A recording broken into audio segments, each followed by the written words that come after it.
Ram Setu. You might know it as Adam's Bridge. It is a very special place indeed. This chain of limestone shoals stretches across the sea. It links Pamban Island, also known as Rameswaram Island, off the southeastern coast of Tamil Nadu in India, to Mannar Island, off the northwestern coast of Sri Lanka. This bridge is not just a line on a map. It is a line drawn through history, through faith, and through countless stories. People have talked about it for thousands of years. Its very existence sparks curiosity and wonder in everyone who hears of it, making us ponder its origins. The bridge holds immense significance for many people, especially in India. It is a sacred site, deeply connected to the epic Ramayana. For Hindus, it is proof of the events described in their ancient texts. It is a symbol of Lord Rama's journey, his determination, and his divine power. The bridge reminds us of a time when gods walked the earth. It tells tales of devotion, courage, and the ultimate victory of good over evil. This physical structure serves as a powerful connection to a spiritual past, a tangible link that people can see and reflect upon. The location itself is quite dramatic. Imagine the vast Indian Ocean. Then picture this narrow strip, sometimes visible, sometimes just beneath the waves. It runs for about 48 kilometers, a delicate thread in the Pulk Strait. The waters here are shallow, making navigation tricky for large ships. This geographical feature has played a role in maritime history too. But more than that, it has played a central role in the cultural and religious imagination of millions. It is a place where geography and mythology meet, creating a unique tapestry of belief and natural wonder. So, what is this Ram Setu? Is it a miracle? Is it a natural formation? Or perhaps, is it a bit of both? These questions have been asked for centuries, and even today they inspire debate and discussion. The bridge is a mystery that continues to fascinate. It invites us to explore ancient legends. It also encourages us to look at modern scientific findings. Understanding Ram Setu means understanding a story that has shaped a culture. It means looking beyond the stones and water into the heart of a timeless epic. The most famous story about Ram Setu comes from the Ramayana. This ancient Indian epic tells the story of Lord Rama. Rama's wife, Sita, was kidnapped by Ravana, the demon king of Lanka. Rama had to rescue her. But Lanka was an island. How would his army cross the mighty ocean? This was a big problem.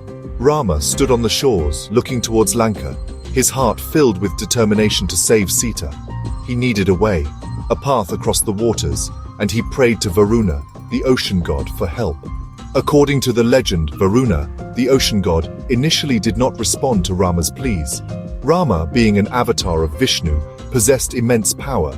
He became angry and prepared to dry up the entire ocean with his divine arrows. This show of power made Varuna appear, and he suggested a solution. He told Rama about two Vanaras, or monkey men, in his army. Their names were Nala and Nila. They were sons of Vishwakarma, the divine architect of the gods. They had a special gift. Any stone they touched would float on water. This was the divine intervention Rama needed. So the grand task of building the bridge began. Under the expert guidance of Nala and Nila, the entire Vanara Sena, Rama's army of monkeys and bears, got to work. They brought huge mountains. They uprooted massive trees. They carried giant boulders. Each stone, touched by Nala or Nila, became buoyant. The Vanaras worked day and night, chanting Rama's name. Their devotion and energy were incredible. It is said that even small creatures like squirrels helped, carrying tiny pebbles, showing that every effort, no matter how small, counts in a noble cause. The Ramayana describes this bridge construction in great detail. It says the bridge was completed in just 5 days. Imagine the scale of such an undertaking. Millions of stones put together by an army driven by faith and loyalty. This bridge allowed Rama and his forces to march across to Lanka. There they fought a great battle against Ravana. Rama eventually defeated Ravana and rescued Sita. Ram Setu, therefore, is not just a bridge. It is a symbol of love, determination, divine help, and the power of a collective effort towards a righteous goal. Now, let us look at what modern scientists and historians say. Geologists tell us that Ram Setu is a chain of limestone shoals.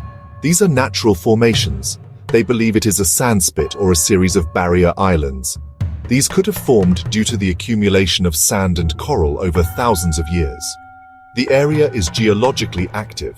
sea level changes and tectonic movements could have played a part.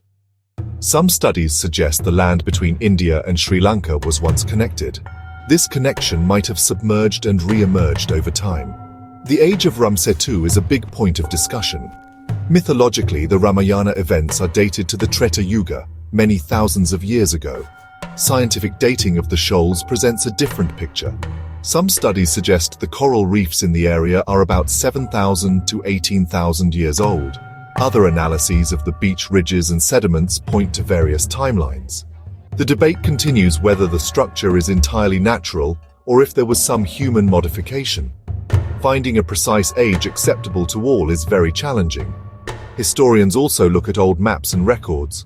Ptolemy, an ancient Greek geographer, mentioned a land connection in his maps. Old temple records in Rameswaram speak of the bridge. Early European maps also show this feature, calling it Adam's Bridge. The name Adam's Bridge comes from an Islamic legend. This legend says Adam used this bridge to reach Sri Lanka after being expelled from the Garden of Eden. So the bridge features in different traditions, not just Hindu mythology, adding layers to its historical perception. The biggest debate is whether Setu is man-made or natural. Some scientific studies have indicated that the arrangement of rocks seems artificial in places. They point to limestone rocks resting on sand, which they argue is not a typical natural formation. However, other scientists maintain that natural processes like sedimentation and coral growth are sufficient to explain the structure. This debate is not just academic, it has cultural and political importance too. The mystery keeps researchers and the public equally engaged, searching for definitive answers. What does Setu actually look like? It is not a continuous solid bridge that you can walk on today. It is a series of broken, shallow landforms. Some parts are above water, other parts are just submerged. The depth of the water around the shoals is very shallow, typically between 1 to 10 meters. This makes it difficult for large ships to pass through. That is why there was a proposal to dredge a channel, the Setu Samudram shipping canal project. This project itself became controversial due to the religious significance of the bridge. The unsolved mysteries surrounding Setu are a big reason for its enduring appeal. People wonder about the floating stones mentioned in the Ramayana. Some pumice stones, which are volcanic and can float, are found in the region, but the legend speaks of ordinary heavy stones made to float by divine power. How exactly was such a long bridge built so quickly, as the epic claims? Could ancient people have had advanced knowledge or techniques we don't understand? These questions keep the imagination alive and fuel ongoing curiosity among people from all walks of life. Setu matters deeply to people today for many reasons. For devout Hindus, it is a sacred pilgrimage site, a testament to their faith and the reality of the Ramayana. It is a symbol of India's ancient heritage. It evokes a sense of pride and connection to a glorious past. The bridge also has ecological significance. The chain of shoals acts as a natural barrier, influencing ocean currents and protecting the coastline. Its unique marine ecosystem is home to diverse species, adding another layer to its importance in the modern world. In conclusion, Setu is much more than just a geological formation or a mythological story. It is a powerful symbol. It bridges the past with the present. It connects faith with science. It links India with Sri Lanka, not just geographically but culturally. The debates and mysteries might continue, but its significance as a cultural icon, a spiritual landmark and a natural wonder will remain. Setu reminds us that some stories, whether carved in stone or written in hearts, are timeless. They continue to inspire awe and wonder for generations to come.